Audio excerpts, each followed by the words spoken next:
धन्यवाद करते हैं, पूरा महीना परमेश्वर ने हमको संभाला। आप लोग का मालूम नहीं, लेकिन महीने पर जो सारी बातें होती है मैं मेरे ताकत से नहीं कर सकता हूँ। हम लोग सब लोग काम करते हैं, सैलरी आता है, कभी उड़ जाता पता नहीं चलता है। हम लोग एंड में सोचते हैं, मंथ एंड का जो समय रहते हैं वो बहुत कठिन है। क्यों? क्योंकि मेरे पास पैसे नहीं बचते, है ना? होता है क्या आप लोग के साथ?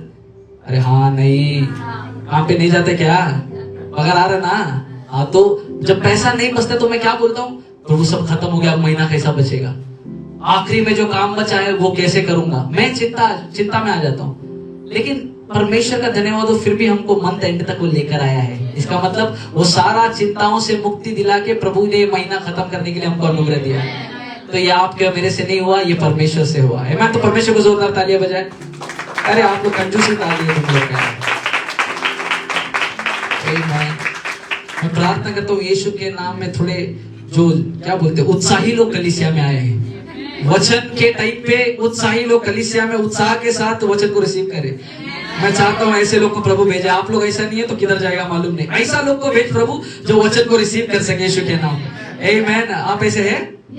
Praise God. आमेन। आज हम लोग कुछ बातों को देखेंगे। मैं चाहता हूँ अपनी बाइबल को आप निर्गमन की किताब पर खोले, निर्गमन अध्याय 17। आमेन। क्योंकि आज धन्यवाद की सभा है, मैं आपको बताना चाहता हूँ धन्यवाद देना कितना सामर्थ्य है। हम लोग कब किसको धन्यवाद करते हैं? जब किसी ने कोणीतरी माझ्यासाठी काहीतरी केलं असेल तर मी धन्यवाद करतो। मराठी वालों के लिए, मेरे को मराठी भी आता है, थोड़ा शो ऑफ कर रहा था। जो भी लोग मेरी मदद करते हैं मैं उनको क्या करता हूँ? Thank you. बोलो थैंक यू। जीवन में दो शब्द है बहुत कठिन है, एक तो थैंक यू, दूसरा सॉरी। बीवी को पूछो, कभी सॉरी नहीं बोलेगी। मालूम नहीं, आपकी बीवी अच्छी है शायद, ऐसा मैं सुना था, मेरा शादी नहीं हुआ है तो मेरे को मालूम नहीं। हाँ, ऐसा बोला जाता है लड़कियां सॉरी नहीं बोलती है। प्रेज गॉड, हमारे लोग परमेश्वर के सब लोग गुस्से में मत देखो ऐसा, हमारा बहन लोग अच्छा है, जल्दी सॉरी बोलता है। हालेलुया। लेकिन दो शब्द इतने कठिन है। देखो मेरा परवरिश ऐसा हुआ है, मैं मेरे पिता के साथ ना एक गहरा रिश्ता नहीं बना सका।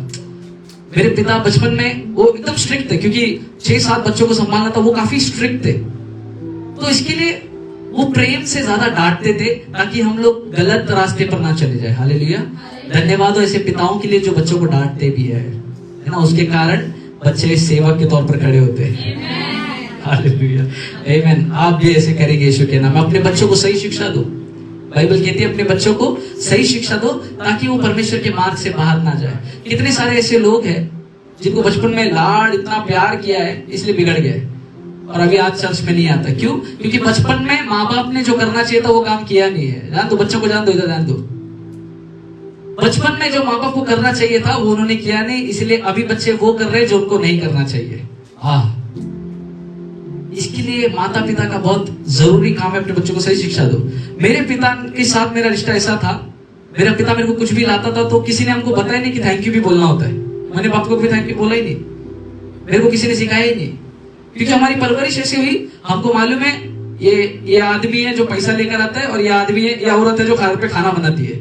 हम लोग माँ और बाप को बचपन ऐसे ही देखा है। हमको मालूम है ये मम्मी है, ये मारने से बचाएगी और ये आदमी कूटेगा। तो हमारा रिश्ता बचपन से ऐसा हुआ है। लेकिन कभी पिता ने मेरे लिए कुछ किया तो मैं बहुत कम समय हुआ उसको मैं थैंक यू बोल पाया, या कभी मैंने गलती किया तो सॉरी पप्पा बोल के उसके पास गया। कितने ऐसे लोग हैं जिनका पिता के साथ ऐसा रिश्ता रहा है और बाकी सब लोग सॉरी पप्पा करके बचपन में जाता था। हाँ, तो अगर ऐसे आप लोग माँ बाप ऐसे है, ऐसे बच्चे हैं तो हाथ उठाओ जरा, मेरे को देखने तो कौन है चश्मे से। अच्छा, बाकी लोग का माता पिता का रिश्ता अच्छा है, मतलब प्रेज हो, मैं ही ऐसा बगड़ा हुआ है। ओके, तो पिता को थैंक यू बोलना मैंने कभी सीखा नहीं। मेरे लिए थैंक यू इसीलिए एक वजन शब्द हो गया, एक वजनदार शब्द हो गया। थैंक यू आसानी से निकलता नहीं। अभी हम लोग बच्चे लोग को बोलते हैं कुछ बोलो तो सॉरी बोलो। क्यों? ताकि वो लोग इस बातों का महत्व समझ सके। सोचिए, एक शारीरिक पिता भी कई बार तरसता है मेरे बच्चे मेरे को आकर थैंक यू बोले, या गलती करे तो बोले सॉरी पप्पा नेक्स्ट टाइम हम लोग नहीं करेंगे, है ना। माता पिता कितने माता पिता यहाँ पर है। आप लोग का बच्चा जब गलती करता है आप अपेक्षा करते हैं ना कि बच्चे आके सॉरी बोले। क्या बच्चा ऐसे करे जो मेरे को जो करना है करेगा, ऐसा अच्छा लगता है क्या? नहीं, हम लोग को अच्छा लगता है जब हमारे बच्चे अगर गलती करे तो हमारे पास लौट कर आए, बोले सॉरी मुझसे गलती हो गई। और फिर पिता क्या करता है, माता क्या करता है, उसको प्रेम करते हैं। हम लोग भी जिंदगी में कितना गलती करते हैं, फिर भी परमेश्वर हमको क्षमा करता है। कैसे क्षमा किया? कैसे मालूम पड़ा आपको क्षमा मिले? अरे आप लोग जिंदा है, यही तो उसका चिन्ह है कि परमेश्वर ने आपको क्षमा किया है। आप जीवन जी रहे, परमेश्वर ने आपको अंदर क्षमा कर दिया है। वो परमेश्वर ने मुझसे प्रेम किया। कितनी बार मैं मेरे परमेश्वर को धन्यवाद करता हूँ। वो भी रुकता है, कब मेरे बच्चे आएंगे मेरे को थैंक यू बोलेंगे, कब मेरे बच्चे आएंगे मेरे को धन्यवाद बोलेंगे। कितना बार ऐसा हुआ है जब मैं प्रार्थना करता हूँ परमेश्वर को, तो परमेश्वर तेरा धन्यवाद हो। आजकल धन्यवाद हो ये ना सिखाया है लोगों को, तो लोगों को खाली मालूम है धन्यवाद धन्यवाद धन्यवाद धन्यवाद, इतना ही करते थे प्रार्थना में। लेकिन वो धन्यवाद यहाँ से नहीं निकलना चाहिए, यहाँ से निकलना चाहिए। बोलो मैं हृदय से परमेश्वर को धन्यवाद करना चाहता हूँ। शायद अब तक मैंने परमेश्वर को ऐसा धन्यवाद किया नहीं होगा, लेकिन आज परमेश्वर पिता, आज इस धन्यवाद की सभा में, इस थैंक्सगिविंग प्रेयर में मैं सीखना चाहता हूँ प्रभु कि मेरे हृदय से तेरा धन्यवाद कर सकूं। आमीन। शुरुआत करने से पहले एक बात मैं बोलना चाहूंगा, परमेश्वर आपकी जो धन्यवाद की प्रार्थना है उसके लिए रुका रहता है। वो देखता है कब मेरे बच्चे धन्यवाद के साथ मेरे पास आए। धन्यवाद करना क्या दर्शाता है मालूम? धन्यवाद के साथ जब आप परमेश्वर के पास आते हैं, इसका मतलब आप परमेश्वर को ये बता रहे हैं कि परमेश्वर मुझे मेरा भरोसा सिर्फ तुझ पर है, मैं तुझ पर भरोसा करता हूँ, इसलिए मैं उसको धन्यवाद करता हूँ। मेरे को मालूम है मेरे से नहीं होगा प्रभु, तेरे से होगा, इसलिए तेरा धन्यवाद हो प्रभु। मेरे को मालूम नहीं परमेश्वर जॉब में कल क्या होगा। आजकल जॉब में तो बहुत अनसर्टन है, कहीं भी जॉब, लोग नौकरी से निकल रहे हैं। मेरे को नहीं मालूम कल मेरे साथ क्या होगा, लेकिन मैं अभी से धन्यवाद करता हूँ क्योंकि मेरे को मालूम है मेरा परमेश्वर मुझको संभाल लेगा। धन्यवाद परमेश्वर चाहता है आपके मुख से धन्यवाद निकले, इसलिए मैं चाहता हूँ अपने आंखों को बंद करें और हृदय से परमेश्वर को 2 मिनट के लिए धन्यवाद करें। उन सारी आशीषों के लिए जो अब तक परमेश्वर ने आपके जीवन में किए, धन्यवाद करें। आपके परिवार के लिए धन्यवाद करें, अच्छे माता पिता के लिए धन्यवाद करें, अच्छे बच्चों के लिए धन्यवाद करें, अच्छे परिवार के लिए धन्यवाद करें, अच्छी नौकरी के लिए धन्यवाद करें, अच्छी सेहत के लिए धन्यवाद करें। हर वो बातें जो परमेश्वर ने आपके जीवन में अच्छे रीति से की है, उन सभी के लिए धन्यवाद करना शुरू करें। कम ऑन चर्च, आइए धन्यवाद करें, धन्यवाद करें। Thank you Jesus, thank you father, thank you father, thank you father. परमेश्वर मुझसे प्रेम करने के लिए धन्यवाद, वो मेरा ख्याल रखने के लिए धन्यवाद प्रभु। मैं आज जीवित हूँ, ये तेरी दया है प्रभु, इसलिए मैं तेरा धन्यवाद करता हूँ। आज मेरे हाथ सही सलामत है, मैं तुझको धन्यवाद करता हूँ। आज मेरे पैर सही सलामत है, मैं तुझको धन्यवाद करता हूँ प्रभु। मैं अच्छे से देख पा रहा हूँ, मैं तेरा धन्यवाद करता हूँ प्रभु। मेरी जबान से मैं बातें कर सकता हूँ, मैं तेरा धन्यवाद करता हूँ प्रभु। मेरा शरीर का हर एक अवयव, हर एक भाग सही रीति से काम कर रहा है, मैं तेरा धन्यवाद करता हूँ प्रभु। मेरे जीवन में जो कुछ तूने किया उन सारी बातों के लिए मैं तेरा धन्यवाद करता हूँ। Hallelujah. It's very powerful when you thank God. जब आप परमेश्वर को धन्यवाद करते हैं, कुछ चीज आपके लिए खुल जाता है। जब आप पिता के पास जाते हैं, शारीरिक पिता के पास, को बोलते हैं कि डैडी थैंक यू, तो डैडी खुश होकर क्या करता है?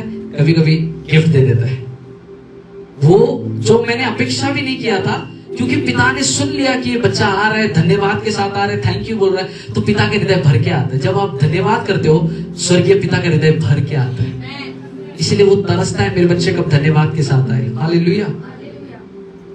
धन्यवाद जब मैं करता हूं, मैं अपने हाथों को स्वर्ग की ओर उठाता हूं, करता हूं परमेश्वर मैं तेरा धन्यवाद करता हूं। मैं इस तरीके से धन्यवाद करता हूं। हाथों को उठाना ये एक धन्यवाद करने का एक बॉडी पोस्चर है, एक बॉडी का क्या बोल सकते हैं, एक तरीके का वो पोस्चर है मेरा कि मैं परमेश्वर को इस तरीके से धन्यवाद करता हूँ। पुराने नियम में अगर आप लोग पढ़े, जब भी लोगों ने धन्यवाद किया, उन्होंने हाथों को स्वर्ग की ओर उठाया।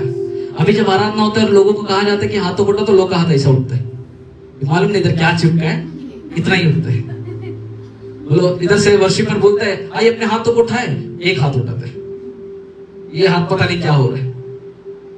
पर वहां जब पुराने नियम में परमेश्वर के लोग धन्यवाद करते थे, दोनों हाथों को स्वर्ग की ओर उठा के धन्यवाद करते थे। उनका ये सब चिपका हुआ नहीं था। आप लोग का क्या मालूम कौन सा फेविकॉल लगा है, ये हाथ इधर से ऊपर उठता ही नहीं हमारा। कितना भी बड़बड़ करने थे वर्शिपर, क्या बोलता रहता है इधर से हाथ उठा, हाथ उठा, कौन हाथ उठाएगा? कभी कभी हाथ उठा तो बाजू वाला बेहोश हो जाता है। नहीं आप लोग ना क्या उसके। हालेलुया। हाथों को उठाने में एक अलग ही सामर्थ्य। बाजू वाले को बोलो हाथों को उठाकर परमेश्वर का धन्यवाद करो। जब भी मैं आराधना करता हूँ, मैं इस तरीके से आराधना करता हूँ। क्यों पता है? जब भी मेरा पिता भी मेरे को देखता है, वो भी ऐसा हाथ खोल के मेरे को अपनाता है। तो जब मेरे को भी पिता के पास जाना है, तो मैं बोलता हूँ डैडी मैं यहाँ पर हूँ, मेरे हाथ तो उठाकर थैंक यू डैडी मैं यहाँ पर हूँ, और मेरा पिता मेरे को गले लगा लेता है। वो प्रेम मेरे को कोई मनुष्य नहीं कर सकता है, वो प्रेम केवल परमेश्वर करता है। कई बार, मेरे को नहीं पता आपके साथ ऐसा हुआ है कि नहीं, कई बार जीवन में अकेला महसूस होता है, ऐसा लगता है बस कोई तो आए और गले लगा ले। हुआ है आपके साथ? कोई तो आए मेरे को गले लगा ले। मैं मनुष्य से अपेक्षा नहीं करता, मेरे को मालूम है नहीं आएगा, लेकिन मेरा हृदय का इच्छा रहता है प्रभु इस समय में जब मैं अकेला हूं कोई तो ऐसे मेरे को टाइट गले लगा ले। मनुष्य शायद गले लगा लेगा 2 मिनट के लिए अच्छा लगेगा, लेकिन जब परमेश्वर गले लगाता है ना वो शांति देकर जाता है। और परमेश्वर आपको गले लगाना चाहता है, परमेश्वर चाहता है वो आपको प्रेम करे। इसलिए जब यीशु मसीह ने क्रूस पर अपनी जान दी, ऐसा नहीं दिया ना ऐसा दिया, उसने ऐसा दिया, उसने पूरा बाहें फैलाकर आपको अपना लिया। तो जब मेरे को भी परमेश्वर को धन्यवाद करना है तो मेरे को मेरे हाथों को फैलाकर परमेश्वर को धन्यवाद करना है, क्योंकि मैं मेरे पिता को धन्यवाद कर रहा हूँ। हालेलुया। निर्गमन की किताब कुछ आपको पढ़ाना चाहूंगा, ज्यादा समय नहीं लूंगा, जैसा हमेशा बोलता हूँ, कोशिश करूंगा जल्दी समय पर खत्म करूं। अध्याय 17, निर्गमन अध्याय 17, 8 वचन से कोई मेरे लिए पढ़ के आए प्लीज। तब अमालेकी आकर हाँ रपीदीम में इस्राएलियों से लड़ने लगे। ओके। तब मूसा ने यहोशू से कहा, हाँ। हमारे लिए कई पुरुषों को चुनकर छांट ले हाँ। और बाहर जाकर अमालियों के से लड़, और मैं कल परमेश्वर की लाठी हाथ में लिए हुए पहाड़ी की चोटी पर खड़ा रहूंगा। हाँ।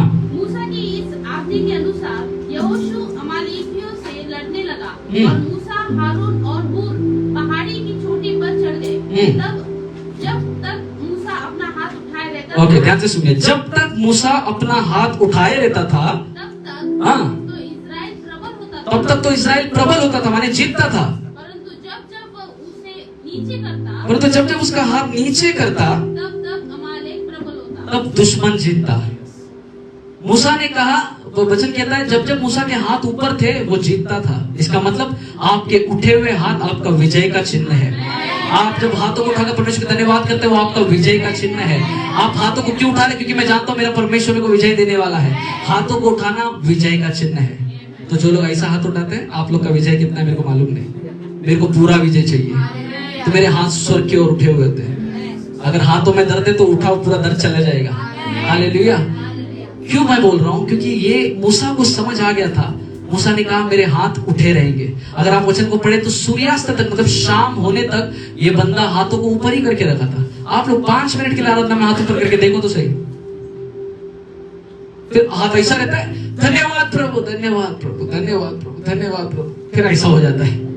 5 मिनट से ज्यादा इंसान हाथ ऊपर खड़े नहीं रख सकता। ये व्यक्ति का क्या जीवन था, उसने अपने हाथों को स्वर्ग की ओर उठा के रखा शाम तक। अगर आप वचन को पढ़े, वचन लिखता है, वचन 9 आपके लिए फिर से पढ़ना चाहूंगा कि तब मूसा ने यहोशू से कहा, हमारे लिए कई पुरुषों को चुनकर छांट ले और बाहर जाकर अमालेकियों से लड़, और मैं कल परमेश्वर की लाठी हाथ में लिए हुए पहाड़ी की चोटी पर खड़ा रहूंगा। ये जब वचन में पढ़ रहा था मेरे को परमेश्वर ने एक अच्छा बात बताया। ध्यान से सुनिए। मूसा कहां पर गया? बोलो पहाड़ी की चोटी पर। दुश्मन जो है पहाड़ के नीचे है और मूसा पहाड़ की चोटी पर है। अब मूसा पहाड़ की चोटी पर गया क्यों? ये चोटी पर होता क्या है भाई? पहाड़ पर जाने से क्या होता? कितने लोग पहाड़ पर गए? पांडवगढ़ा, खारगर, और पता नहीं मेरे को एक ही पहाड़ मालूम है। और कोई पहाड़ है?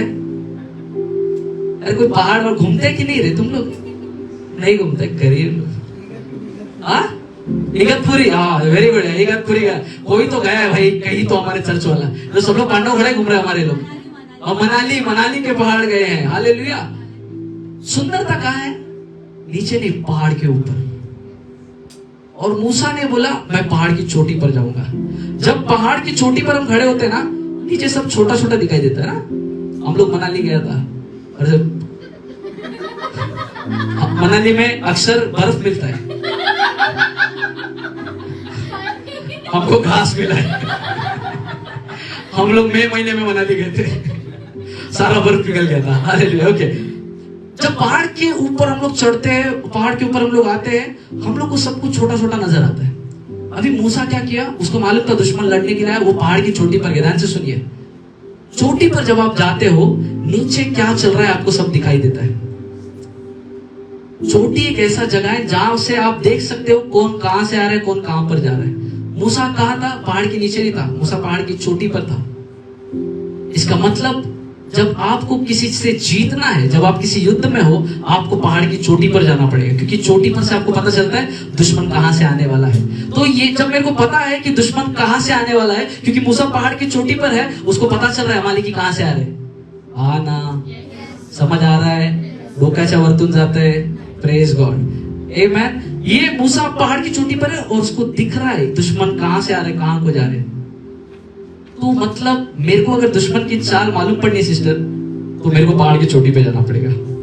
तो ये पहाड़ की चोटी पे जाएगा कैसा? अभी वचन में पांडव खड़ा इगतपुरी नहीं लिखा है, तो परमेश्वर कोई दूसरे पहाड़ पर लेकर जाना चाहता है। वो कौन सा पहाड़ की चोटी की बात कर रहा है? आपका प्रार्थना करने का स्थान आपका पहाड़ का चोटी है। जब आप प्रार्थना के स्थान पे जाते हो, आप पहाड़ी पर जाते हो, क्योंकि जब आप प्रार्थना करते हो, परमेश्वर आपको दुश्मनों के प्लान्स को बताना शुरू कर देते हैं। कौन सा दुश्मन कहां से आ रहा है आपको चोटी पर पता चलेगा। आपको प्रार्थना करते समय परमेश्वर बताएगा कि तेरा दुश्मन किस रास्ते से आ रहा है, और प्रार्थना करने के द्वारा परमेश्वर आपको बताएगा तेरे को किस रास्ते से जाना है। जब आप पहाड़ के चोटी पर होते हो, तब दुश्मन के हर एक प्लान्स पता चलते हैं। हालेलुया। मूसा चोटी पर चले गया, और चोटी पर क्यों गया? घूमने के लिए नहीं गया, वहां पर प्रार्थना के लिए गया। चोटी पर से उसने प्रार्थना की, लेकिन एक खास बात मूसा की, वो प्रार्थना आपके जैसा ऐसा नहीं किया, या ऐसा नहीं किया, वो ऐसे प्रार्थना किया। वचन में लिखा उसने अपने हाथ उठाए, और जब तक उसने हाथ उठाए तब तक वो जीत रहे थे। इसका मतलब आप जब तक प्रार्थना में बने रहोगे, दुश्मन हारता रहेगा और परमेश्वर आपको विजय दिलाता रहेगा। जब तक आप प्रार्थना में बने रहोगे, दुश्मन हारता रहेगा, परमेश्वर आपको विजय दिलाता रहेगा। मूसा को ये समझ में आ गया, पहाड़ पर जाऊंगा, मेरे को पता चलेगा और मैं प्रार्थना करूंगा। मूसा प्रार्थना किया। सर आज मैं आपको क्या बताना चाहता हूँ, आपकी प्रार्थना, देखो तराजू पता है, वो माफ करते हैं, अभी तो आजकल वो इलेक्ट्रिक आ गया सब कुछ, पहले के जमाने में ऐसा पकड़ देते तराजू होता, अंकल को मालूम रहेगा। हाँ, एक साइड पे वजन रखेगा तो क्या होता है, वो साइड नीचे हो जाता है और हल्की वाली बाजू ऊपर हो जाती है। अभी ध्यान से सुनिए, कुछ लोगों का प्रार्थना कैसा है पता है, उनका प्रार्थना इतना हैवी है कि तराजू का एक हिस्सा इतने नीचे है और उनका धन्यवाद देना एकदम हल्का है। परमेश्वर चाहता है आपका प्रार्थना और आपका स्तुति दोनों एक समान हो। चलो एक कहानी बताता हूँ। एक स्त्री थी जिसके शरीर में बहुत फोड़े थे। अय्यूब की कहानी पता है, जैसे शरीर में बहुत सारे फोड़े थे। एक स्त्री, सच्ची कहानी बता रहा हूँ, एक स्त्री के शरीर में पूरे फोड़े थे और वो परमेश्वर की एक अच्छी दासी थी। बोलो परमेश्वर की अच्छी दासी थी। चलो उसको हम लोग रखेंगे, वो एक पास्टर के समान थी। ओके, चर्च को चलाने वाली कभी एक पास्टर जिससे परमेश्वर बातें करता था, ऐसी व्यक्ति, उसके शरीर में अचानक फोड़े आ गए। ओके, ध्यान से सुनिए। अभी वो स्त्री ने परमेश्वर से मांगा, प्रार्थना किया। और मैं बता रहा हूं, वो परमेश्वर की दासी है, वो प्रार्थना कर रही थी, तो प्रार्थना का उत्तर मिलना चाहिए ना। अब परमेश्वर का आवाज आता है। इसका मतलब पहली बात, वो पहाड़ की चोटी पर गई, क्योंकि पहाड़ की चोटी कौन सा स्थान है? बोलो प्रार्थना का स्थान। अब ये लड़की पहाड़ की चोटी पर गई और ये प्रार्थना कर रही है। परमेश्वर को बोला उसने, परमेश्वर मैं इतना प्रार्थना कर रही हूँ, इतने फोड़े आ रहे हैं। देखो जब मैं बोलता हूँ फोड़े आते हैं, सुनने के लिए बहुत सादा लगता है। हाँ, लड़की लोग का एक मुंह में पिंपल आ जाएगा तो दिन भर उसको देखते रहेगा, इत्ते हाल है। शरीर में फोड़े, वो एक स्त्री थी, शरीर में फोड़े, प्रचार करने वाली। स्टेज पे देखो अंतर है बहुत, जब इधर से प्रचार करता है ना, तो मेरे को 10 दुनिया दिख रहा है, तुम लोग खाली मेरे को देख रहे हैं। तो जब मेरे शरीर पे कुछ भी लगा होगा ना, तो मैं इनसिक्योर हो जाऊंगा कि अरे यार कोई तो देख, समझ में आ रहा है। वो एक दासी थी, उसको लोगों से मिलना था, लेकिन शरीर में इतने फोड़े थे, वो इनसिक्योर होती थी, कैसे मैं लोगों से मिलूंगी। उसने प्रभु से प्रार्थना किया, प्रभु इसको तो दूर कर। सुनिए अभी प्रभु ने उसको क्या उत्तर दिया। प्रभु ने बोला, तू प्रार्थना तो कर रही है, लेकिन तेरी स्तुति काफी हल्की है। तू प्रार्थना तो कर रही है, लेकिन तू धन्यवाद नहीं कर रही है।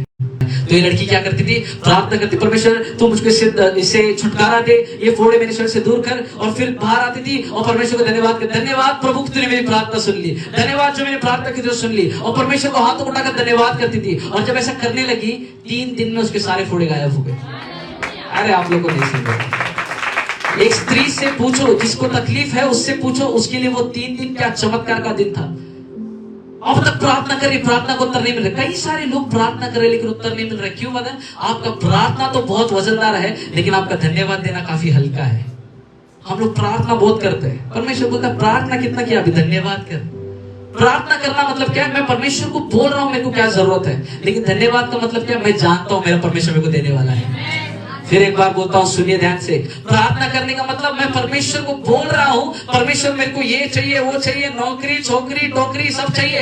लेकिन जब मैं धन्यवाद करता हूं, मैं क्या बोल रहा हूं? परमेश्वर मेरे को पता है जो मैंने मांगा अभी तूने मेरे को दे दिया, इसलिए मैं तेरा धन्यवाद करता हूं। तो आपका जीवन में प्रार्थना और धन्यवाद देना दोनों समान होना चाहिए। सर बोलो, प्रार्थना और धन्यवाद देना समान होना चाहिए। वचन में आएंगे फिर से। वचन में लिखा है, ये पहाड़ की चोटी पर गया, प्रार्थना के भवन में गया। मतलब पहाड़ का चोटी या प्रार्थना का जगह एक खूबसूरत जगह।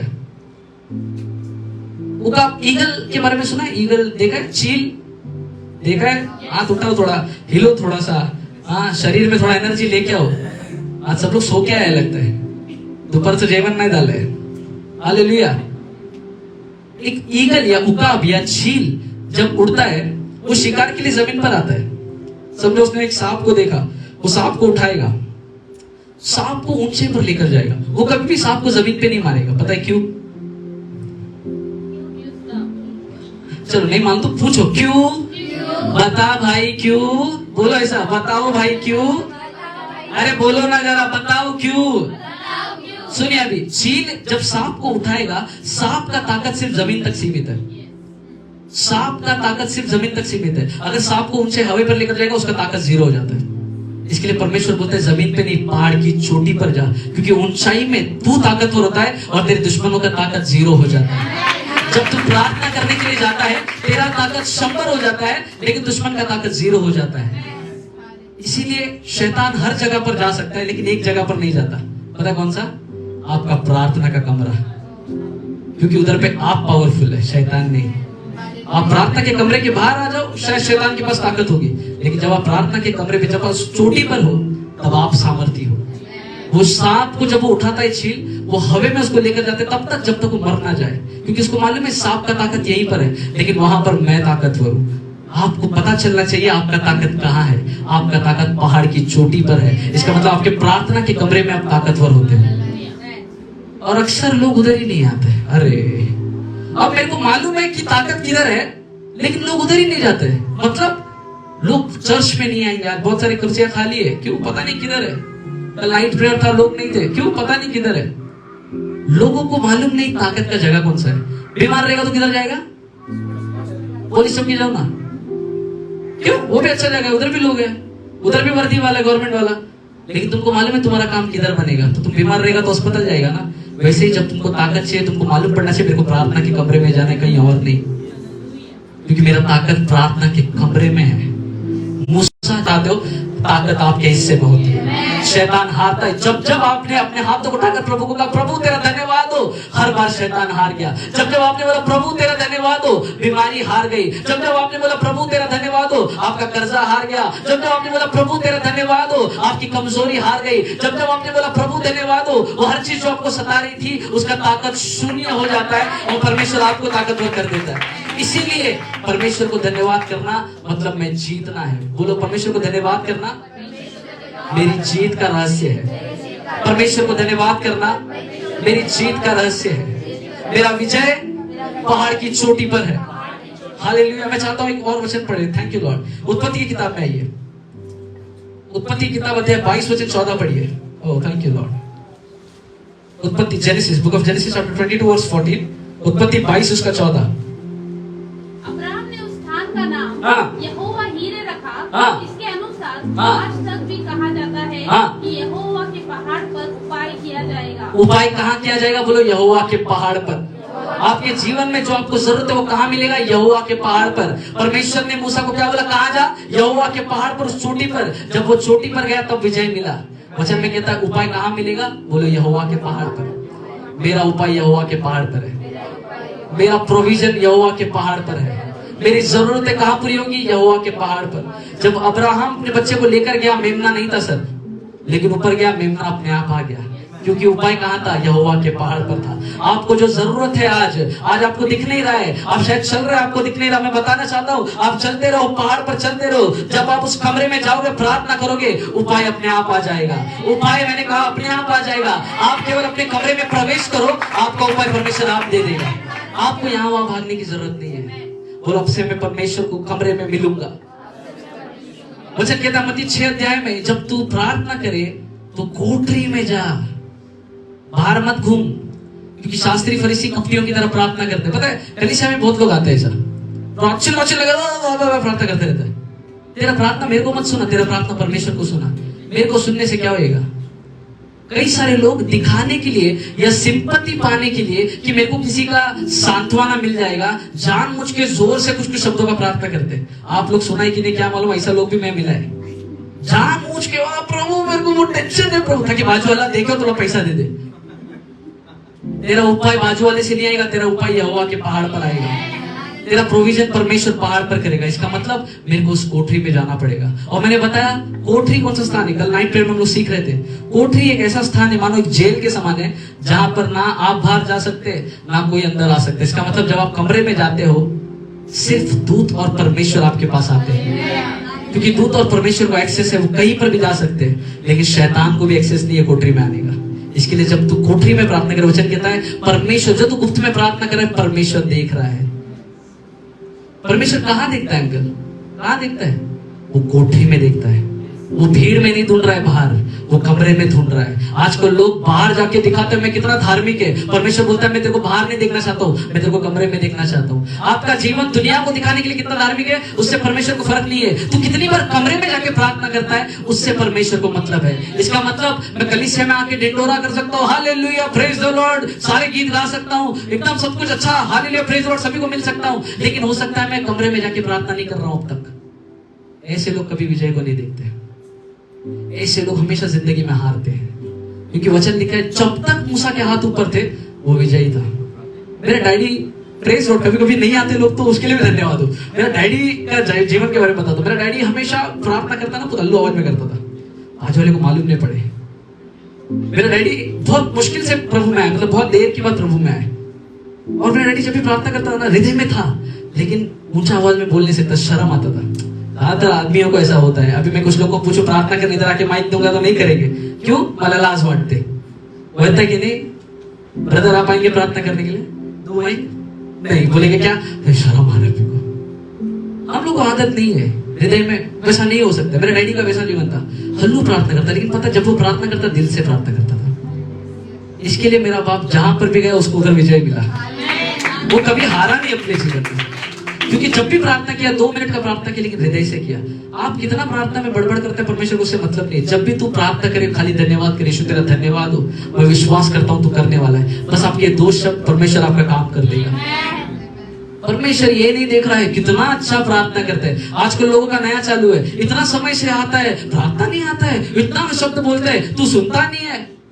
हम लोग एक दूसरे का प्रार्थना देखने के लिए नहीं आए। हमारा प्रार्थना मनुष्य देखने से फायदा नहीं, मेरा प्रार्थना प्रभु सुन रहा है। कोठरी में मनुष्य नहीं आ रहे सर, कोठरी में परमेश्वर तेरी प्रार्थना सुन रहा है। इसका मतलब हम हर एक को प्रार्थना करना आता है। अगर तू कोठरी में जाता है, अगर तू कमरे में बंद होकर प्रार्थना करता है, इसका मतलब तेरे को प्रार्थना करना आता है।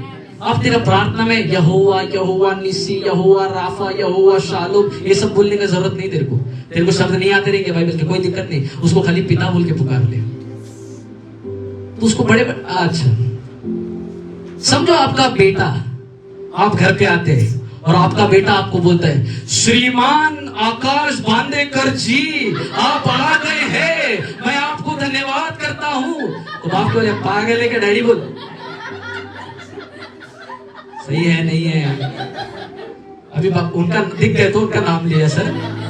मैं कभी जाके बोलूं श्रीमान पीटर रत्नीकर जी आप गांव से पधारे हैं, हम आपका स्वागत कर। आप बोलेगा मेरे घर पे मेरा स्वागत कर रहा। बोलने का मकसद क्या? आप क्या बोलेगा? ये श्रीमान प्रीमान छोड़ डैडी बोला। आपको प्रार्थना में परमेश्वर को बड़े बड़े शब्दों से पुकारने की जरूरत नहीं। उसको बोलो पिता मैं आ गया हूं, बस पिता बुला ले, वो खुश है। इसीलिए शास्त्री फरीसी बड़े बड़े शब्द जानकार थे, परमेश्वर ने उनके प्रार्थना को 0 बोल दिया। बोला ऐसी प्रार्थना की स्वार्थी प्रार्थना है। मैं देखना चाहता हूँ कोई कमरे में कैसा प्रार्थना करे। सोचो मेरा परमेश्वर कितना महान है, वो ऊपर से देख रहा है। जब आप कमरे में बंद हो के घर पे अकेले, जब कोई नहीं देख रहा है, वो एक आंख खुल के ऐसा देख रहा है, बोले इधर बैठा है कोई। मेरे पास्टर ने बहुत अच्छा रेवलेशन बताया रात को, जब भी हम प्रार्थना करते एक टॉर्च चमक रहा है, चम चम चम चम चम। सोचो जब आप कमरे में से प्रार्थना कर रहे हो, ऊपर प्रभु देख रहा है और एक घर में लाइट आ रही है। बोले ये सबका लाइट बंद हो गया, कोपरा में एक लाइट क्यों चालू है? बोले कोपरा में कोई तो प्रार्थना कर रहा है। कोपरा में कोपरे में कोई तो प्रार्थना कर रहा है, और प्रभु कोपरे की भी प्रार्थना सुनता है। तो तू कमरे में कोई भी कोपरे में हो, परमेश्वर तेरी प्रार्थना को सुन रहा है। ताकत किसमें है? जो पहाड़ की चोटी पर जाके हाथ उठाकर केवल बोलेगा धन्यवाद प्रभु। तेरे को और क्या करना है? लोग नारियल फोड़ता है, न जाने उल्टा सो के सीढ़ी पे जाता है, किसी के घुटने ऐसे घुटने पे चल के जाता है। परमेश्वर तुमको तकलीफ देने वाला परमेश्वर है क्या? अरे उसने तेरे को बनाया है, तेरे शरीर को चोट पहुंचाने के लिए उसने तेरे शरीर को नहीं दिया है। वो शरीर से वास्ता नहीं रखता, वो हृदय से वास्ता रखता है। केवल एक व्यक्ति हृदय से बोले, पिता मैं तेरा धन्यवाद करता हूँ, और जब जब तेरे हाथ उठे पिता को धन्यवाद करने, तेरे दुश्मन हार गए, तेरा कर्जा हार गया, तेरा बीमारी हार गया, तेरी तकलीफें हार गई। जो तू नहीं कर सकता था वो तू करने लगेगा। क्यों? क्योंकि तूने ताकत पाई है। और बल कहाँ आता है? बोलो पहाड़ की चोटी पर बल आता है। मूसा पहाड़ पर गया, उसको पता चला जब भी तू प्रार्थना करेगा तेरे को मालूम पड़ेगा कौन तेरे को तकलीफ देने वाला है। परमेश्वर तेरे को बताएगा ये व्यक्ति से दूर रहे। और जब भी तू प्रार्थना करने जाएगा, प्रभु को धन्यवाद कर, प्रभु धन्यवाद तूने बताया, तो तू क्या करेगा? जब तेरे को पता चला ये व्यक्ति तेरे को तकलीफ देने वाला है, तू दूसरे के पास जाएगा। जाएगा नहीं जाएगा? तुमको मालूम है ये ऑफिस में ये व्यक्ति मेरे को तकलीफ देने वाला है, तो मैं उसके पास जाऊंगा ही नहीं ना। तो आपको बचाया किसने? बोलो यहोवा ने। कैसे बचाया? क्योंकि तू यहोवा की चोटी पर गया था ना, और यहोवा की चोटी पर तो उपाय है ना। तो यहोवा ने तेरा उपाय कर दिया ना। यहोवा ने तेरे को बोल दिया तेरा काम इधर से होगा, तूने उसका सुन लिया और तू उस रास्ते पे चलने लगा और तेरा काम बन जाएगा। काम कहाँ बनते हैं? पहाड़ की चोटी पर। उपाय कहाँ मिलता है? इसके लिए कुछ चाहिए तो इधर उधर मत भटको, चोटी पर जाओ। देखो कितना अनोखा बात है। प्रार्थना का जगह को कोई निचला स्थान नहीं बोला, प्रभु ने पहाड़ की चोटी बोला है। ऊंचाई की जगह है प्रार्थना की जगह, कोई सादी जगह नहीं है। आप कमरे में एक चटाई भी डाल के बिछाओ ना सर, आप चोटी पर खड़े हो, सारे लोग नीचे, तू ऊपर। वो काम अगर ऊपर सामर्थ्य है तो तू तेरे घर के चटाई के ऊपर सामर्थ्य है। अरे तू किसी के भी ऊपर बैठ जा भाई, जब तू प्रार्थना कर रहा है यहोवा के साथ, तू सामर्थ्य है। बाजल को बोलो आप सामर्थ्य है। सामर्थ कहां से आता है? जब तू हाथ को उठाकर धन्यवाद करे हृदय के साथ, तू सामर्थ्य बनता है। तेरे दुश्मन हारते हैं। और अगर वचन पढ़े निर्गमन की किताब, कितने लोगों को आशीष मिल रहा है? आमीन। निर्गमन की किताब एक और वचन पढ़ाता हूं। Okay, thank you Lord, thank you Jesus. देखिए ओके, वचन अध्याय 9 वचन 29 कोई पढ़े? निर्गमन अध्याय 9 वचन 29।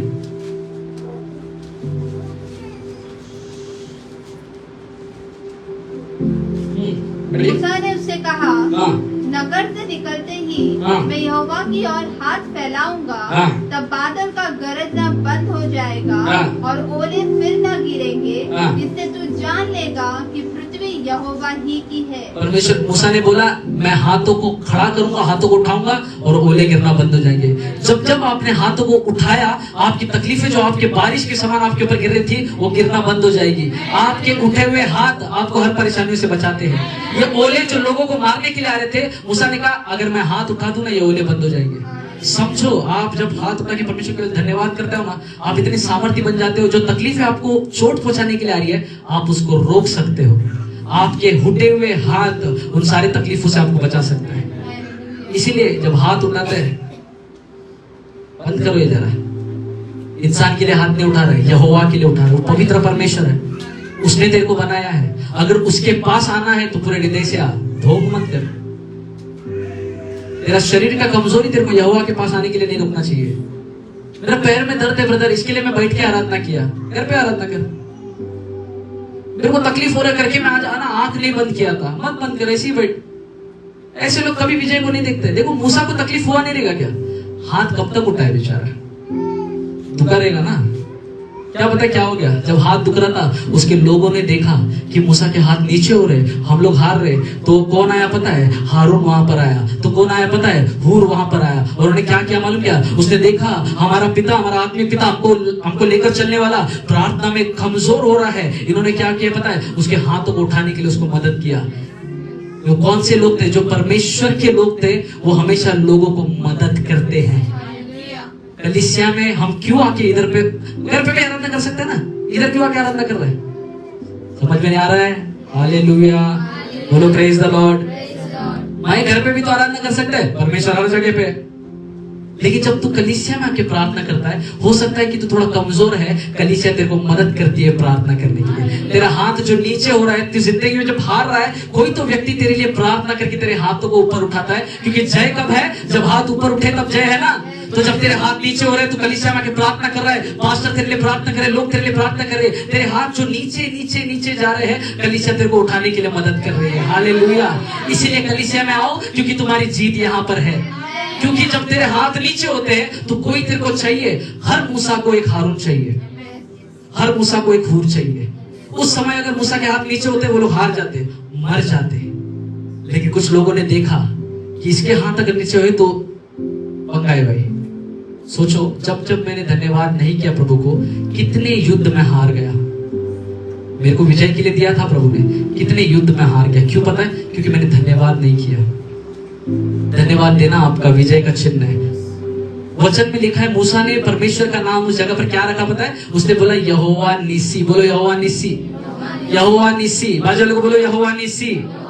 यहोवा निसी का मतलब क्या है? परमेश्वर मेरा झंडा है। इसका मतलब आपके उठे हुए हाथ एक झंडे के समान लहराते हैं। वो बोलते हैं कि मैं विजयी हूँ। झंडा कब ऊंचा होता है? जब कोई जीतता है तो झंडा ऊंचा होता है। इसका मतलब तू हाथ उठाकर क्या बोल रहा पता है? तकलीफ अभी भी है, लेकिन परमेश्वर ने मेरे को विजय दे दिया है। हालेलुया, मैंने ऑलरेडी झंडा उठा दिया है। इसका मतलब मैं ऑलरेडी बोल रहा हूँ मैं विजयी हूँ यीशु के नाम में।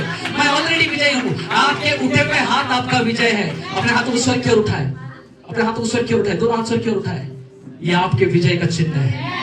आपने जो हाथों को ऊपर किया, ये परमेश्वर को आप बोल रहे हो परमेश्वर तूने मेरे को हर परिस्थिति में विजय दिया है। आज आप यहाँ पर किसी तकलीफ से आए होंगे, लेकिन आपके उठे हुए हाथ आपके विजय का चिन्ह है। कब अपने हाथों को स्वर्ग की ओर लहराए और परमेश्वर को धन्यवाद करे, क्योंकि आपके उठे हुए हाथ उस चिन्ह को दर्शा रहे हैं। वो कहता है वो यहोवा निसी जो मेरा झंडा है, जो मेरा बैनर है, उसमें फ्लैग, मैं उस झंडे को लहराता हूँ यहोवा, क्योंकि मैं जानता हूँ मैं विजयी हो चुका हूँ। मेरे परेशानियों पर मैं विजयी हो चुका हूँ, मेरे हालातों से मैं विजयी हो चुका हूँ। मैं विजयशाली हूँ। अगर मेरा परमेश्वर विजयी है तो मैं विजेता से बढ़कर हूँ। यीशु मसीह ने मुझे विजय दे दिया है। वो यहोवा मेरा निसी है, वो यहोवा मेरा निसी है। मेरा झंडा हमेशा ऊपर रहेगा, मेरा हाथ हमेशा ऊपर रहेगा, क्योंकि ये चीज मेरे विजय का चिन्ह है। ये चीज आपके विजय का चिन्ह है। एक बात बताओ, अभी आप लोग ने हाथ ऊपर किया ना, अभी आप घर जाओ, जब जाएंगे और कुछ समय में आपको पता चलेगा जो तकलीफ आप यहाँ पर लेकर आए थे आप उस पर विजय पा गए। यीशु के नाम में मैं भविष्यवाणी करता हूँ, जो तकलीफ आप यहाँ पर लेकर आए थे, क्योंकि आपने हाथों को उठाया, और अगर मेरा वचन कहता है हाथों को उठाने से उसने विजय दिया तो वो मेरे को भी देगा। इसका मतलब आज मैं विजय पाकर जाऊंगा। तेरे उठे हुए हाथ तेरे विजय का चिन्ह है। हारे हुए लोग हाथ नहीं उठाते, विजयी लोग हाथ उठाते। अगर आप हारे हैं तो हमेशा ऐसी आराधना करो, मैं विजय हूँ, मेरे बेटे का विजय, मेरे पिता का विजयी बेटा हूँ। मैं अपने हाथों को स्वर के उठाऊंगा। तकलीफें होंगी। देखो उस समय युद्ध चल रहा था, युद्ध खत्म नहीं हुआ था, जीते नहीं थे वो लोग, फिर भी हाथ को उठा तक बनाए रहो। इसका मतलब प्रार्थना में बने रहो, हाथ उठाए रखो, परमेश्वर विजय देगा। और जब परमेश्वर विजय देगा पता क्या होगा? Thank you Jesus. एक और वचन पढ़े, निर्गमन उसी अध्याय का 17 अध्याय का वचन 14 पढ़िए, 17 का 14, निर्गमन 17-14।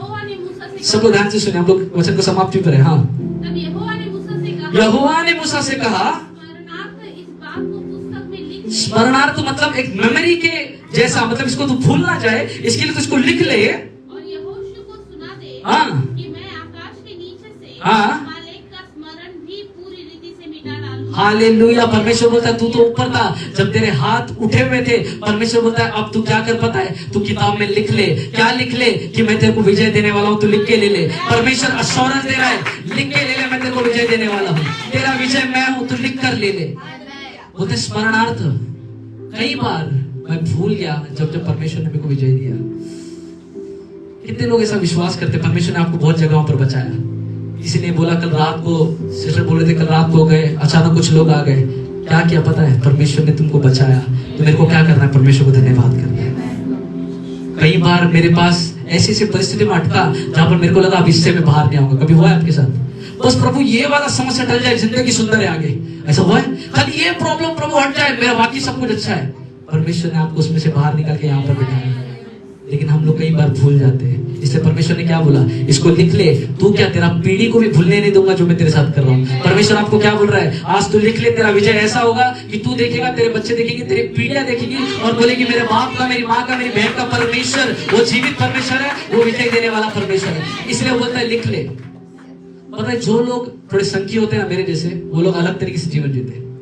अगर मैंने आपको बोला लिख ले, तो अगर मैं आपकी जगह पर होता मैं लिख लेता। बोलता यीशु तूने कहा है, मैंने लिख लिया। कितने लोग ने लिखा है? अभी मैंने बोला तभी कितने लोग ने लिखा है?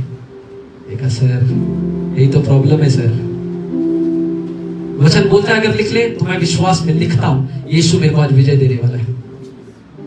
नूहा लोगों को पागल लगा, जब बारिश आया ना तब उसको मालूम पड़ा ये आदमी अलग था। अब तक लोगों को लग रहा था ये पागल आदमी क्या नाव बना रहा है।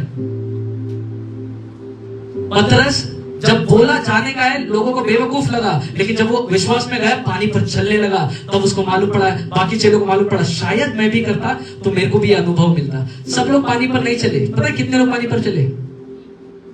2 लोग, एक यीशु मसीह और एक पतरस। नाव में कितने लोग थे? सारे चेले थे। इसका मतलब सारे चेले चलने का सामर्थ्य रख सकते थे, लेकिन एक आदमी ने हिम्मत करके आगे बढ़ाया, जीवन भर का अनुभव लिया। आज तक कोई कोशिश भी, थोड़ा कोशिश कर लो जाके किसी पानी में खड़े रहने का। जाओ पांडव खड़े इधर घूमता तुम लोग, हाँ उधर आएगा पुलिस वाले पहले भगाएगा। हाँ हम लोग नहीं कर सकते, मनुष्य से वो पॉसिबल नहीं है। लेकिन एक ऐसा अनुभव जो दुनिया के लिए नहीं था पतरस लेकर चले गया। अभी ऐसा हो सकता है क्या? मैं विश्वास करता हूं हो सकता है, लेकिन वो अनुभव वो लेकर गया। अब तक लोगों को बेवकूफ लगते हैं, इसलिए मैं बोल रहा हूं आज लिख लो, यीशु इस तारीख को मैंने तेरे वचन को ग्रहण किया, मेरा विजय आज से निश्चित है। अब से मेरे हाथ ऊपर उठे हुए होंगे। कितना भी तकलीफ क्यों ना हो मैं तुझको धन्यवाद देता रहूंगा, कितना भी तकलीफ क्यों ना हो मैं तुझको धन्यवाद देता रहूंगा। कुछ लिखा था मैंने, सुनेंगे क्या? जब मैं इस वचन को मनन कर रहा था परमेश्वर ने बताया तेरे संग मेरी कहानी लिखी जाएगी। परमेश्वर ने बोला इसको लिख ले। मैंने कहा परमेश्वर तेरे संग मेरी कहानी लिखी जाएगी। हे इज़राइल तू केवल खुदा को धन्यवाद के गीत ही गाएगी। मेरे दुश्मन चाहे जितने भी बढ़ जाए मेरे हिस्से में सिर्फ जीत ही आएगी। हालेलुया। मैं हारने वाला नहीं हूं क्योंकि मेरे हाथ ऊपर उठे हुए हैं। अपने हाथों को स्वर के उठा के परमेश्वर को धन्यवाद करे, बोले परमेश्वर धन्यवाद कि तूने मुझको विजय दिया है। कम ऑन, हर हालातों पे परमेश्वर ने आपको विजय दिया है। हर हालातों पे परमेश्वर ने आपको विजय दिया है। धन्यवाद प्रभु उस विजय के लिए, धन्यवाद प्रभु उस विजय के लिए, धन्यवाद प्रभु उस विजय के लिए। Thank you Jesus. परमेश्वर ने मूसा को विजय दिया है। मूसा का परमेश्वर मेरा परमेश्वर है। वो यहोवा निसी आज भी यहोवा निसी ही है, उसका नाम बदला नहीं है। लोग अपना नाम बदल देते सर, लेकिन परमेश्वर अपना नाम नहीं बदलता। उसका नाम यहोवा निसी था, यहोवा निसी है और आगे भी उसका नाम यहोवा निसी ही रहेगा। अगर वो बोलता है कि मैं तेरा विजय हूं, मैं तेरा झंडा हूं, तो आगे भी मेरा झंडा रहेगा। वो सच्चा परमेश्वर है, वो झूठा नहीं है। अगर उसने बोला कि मैं तेरे को विजय देने वाला हूं, इसका मतलब 100% वो आपको विजय देने वाला है। आप नहीं मानोगे शायद, पता ये बुद्धि है ना, ये आत्मा से विरोध में ही बात करता है। दिमाग हमेशा अलग ही बात करेगा, हृदय अलग बोलेगा। इसलिए परमेश्वर ने क्या बोला, आराधना ना करते तो बुद्धि से मत कर, आत्मा से और सच्चाई से कर। क्योंकि तेरा बुद्धि हमेशा अलग ही बात बोलेगा। तेरा बुद्धि बोलेगा क्या फायदा रोज चर्च में आके वही हालत हो रहा है ना, लेकिन आत्मा क्या बोलेगा, जा तेरा विजय बाकी है।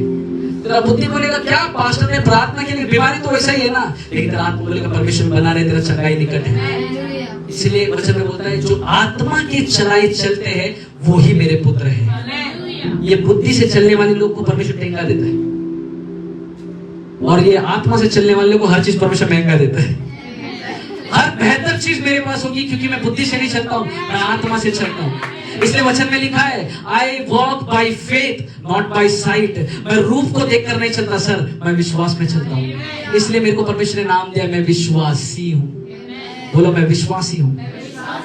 मैं आज की हालत को देखकर नहीं चलता। धन्यवाद देने का मतलब क्या है, मेरे को दिख रहा है कि कुछ तो गड़बड़ है, लेकिन धन्यवाद दे रहा हूँ क्योंकि मैं इस गड़बड़ को नहीं देख रहा हूँ, आने वाले विजय को देख रहा हूँ। इसलिए मेरे हाथ उठे हैं। और अगर मूसा के हाथ उठे और उसको विजय मिला, आज आपके हाथ उठकर परमेश्वर आपको विजय देगा। अपने स्थानों पर खड़े हो जाए, और क्योंकि आपने इस वचन को सुना है, अपने हाथों को स्वर्ग की ओर उठा करे, परमेश्वर को धन्यवाद करना शुरू करे। Thank you Jesus, thank you Lord. परमेश्वर को धन्यवाद करे। कमान अपनी जबान को खोले। मूसा ने वचन कहता है जब तक उसके हाथ ऊपर उठे थे परमेश्वर ने उसको विजय दिया।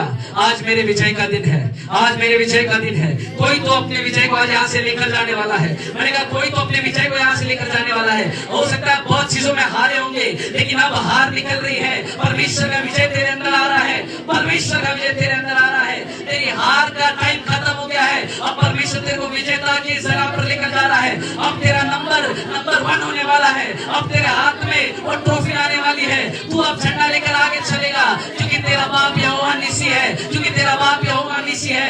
वो यहोवा जो विजय देता है, वो यहोवा जो हराता नहीं है, वो यहोवा जो विजय देता है। वचन कहता है उसने अमालेकी को उसका पूरा नामो निशान मिटा दिया। जब आपके हाथ उठे हैं, आपको हाथ फैलाने की जरूरत नहीं पड़ेगी। मैंने कहा जब आपके हाथ उठे हैं, आपको मनुष्य के सामने हाथ फैलाने की जरूरत नहीं पड़ेगी।